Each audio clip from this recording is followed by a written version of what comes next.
I feel like this would be a really good title card for the video.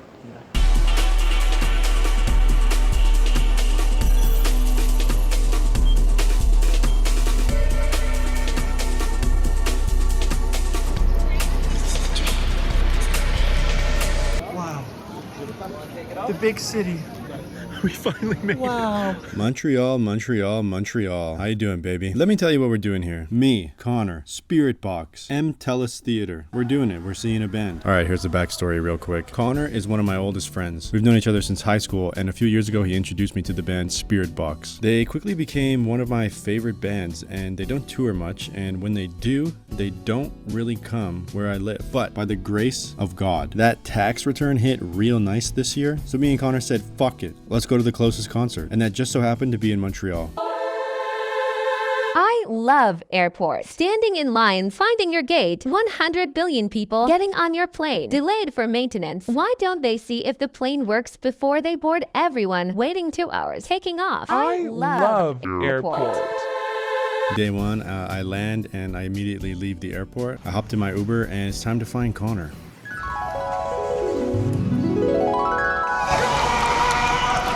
The first day on almost every trip is always like, damn, it's already 5 p.m.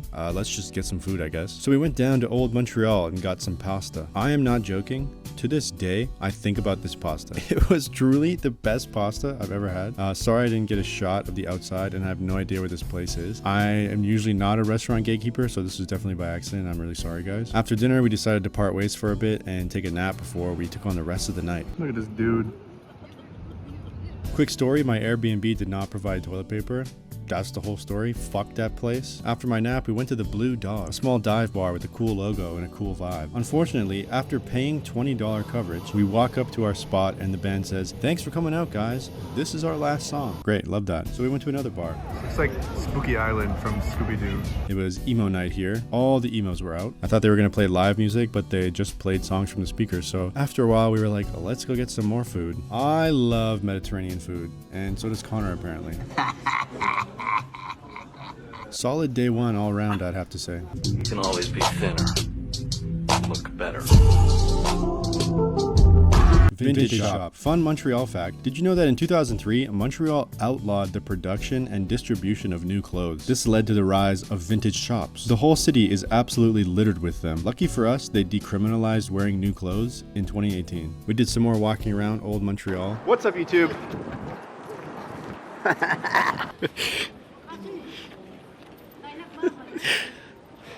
Connor was made for the camera. Saw some cool buildings and some cool art. Saw this guy. Then we stopped at a show, and this one was pretty fun. And you're not going to believe it. Once again, we walked in, after paying cover, I might add, and the band said, yo, this is our last song. Great, I love that. This band was chill, though. I think the name of the band was Tommy Oliver, who I believe is a fictional character of some kind. We checked out another bar. Vibes were good. People were out. Juices flowing, you know.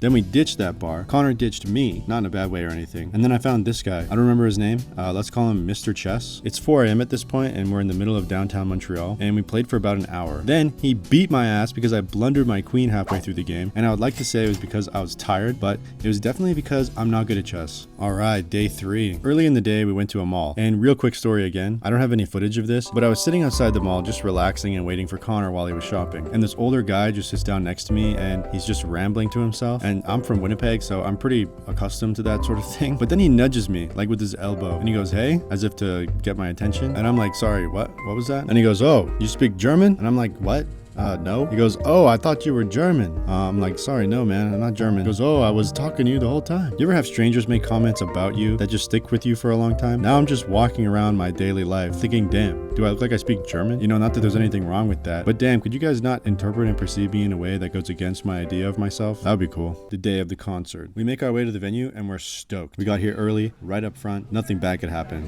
Are you ready? I'll have what he said.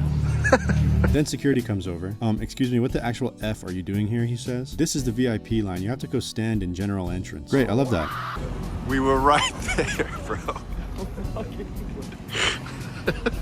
Luckily, the line moved pretty fast and we got in quickly. Up first was a band named Poor Sport. Apparently they were friends with Spiritbox and were filling in a spot in the last moment, so it was pretty cool. Then Dying Wish came on. Not really my cup of tea, but I know Connor loved them. Then Loathe came on. Never heard of them either, but I enjoyed them. Connor said is one of his favorite bands. Probably going to be listening to them too soon. Put them in the rotation and everything, you know. But then it was time for the main event. Spiritbox was amazing. It was genuinely the best concert I've ever been to. Standing around with 1,000 people singing all your favorite songs with your favorite artists makes you think, damn, life can be pretty fun.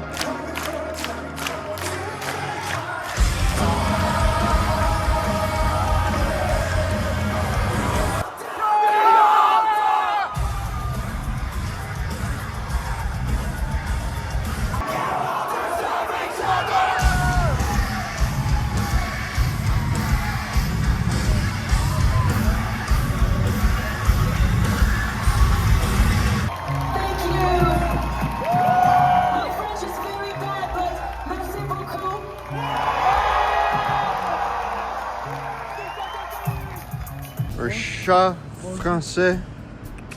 The next day, Connor and I decided to do some tourist stuff. So we went to this massive famous cathedral here. I'm a big fan of old art, and this was really something special. The amount of detail packed into this place is incredible. Up in the rafters, you can see some artists who are laying on their backs and restoring some of the old artwork on the ceilings. This was kind of just a recovery day for both of us, to be honest. You know, we kind of went off the night before and just wanted to walk around and enjoy the city. We saw some nice art, some old buildings, and then we stopped for smoked meat. Everyone back home kept telling me, bro, you gotta try the smoked meat. Get the meat. Put the French meat in your mouth. Meat, try the meat. Eat the meat, dude. You gotta try. Did you try the poutine? And dude, I can't lie, it was pretty good. Wait. Later that night, we stopped at a jazz club. I'm not a big jazz guy, but this show was pretty fun, especially when they wandered off into the darkness to finish their set.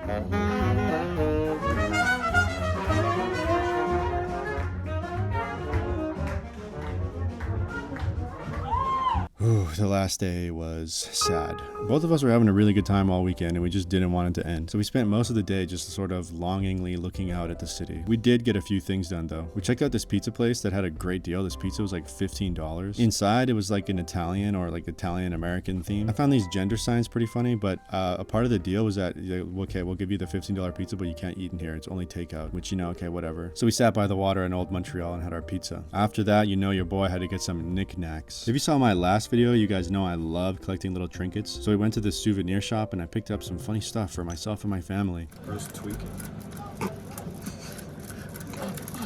Stop that. We talked about this. After eating pizza and buying plastic garbage, we walked back to our Airbnb to pack. Still not used to these hills though. This sucks. And that was it. I took my final Uber to the airport and took off home. I loved this place. I can't wait to come back here and see some more local shows. I think I'm getting better at making these videos too. For next time, I would love to incorporate things like talking to the camera while we're out in public, which feels cringe, but you know, you kind of just got to get used to it if you want to be Emma Chamberlain and Casey Neistat one day. I would also love to do some interviews with people on the street and just get to hear like local perspectives. Thanks for watching, guys, and if you're in Montreal, hit me up. I need a place to stay.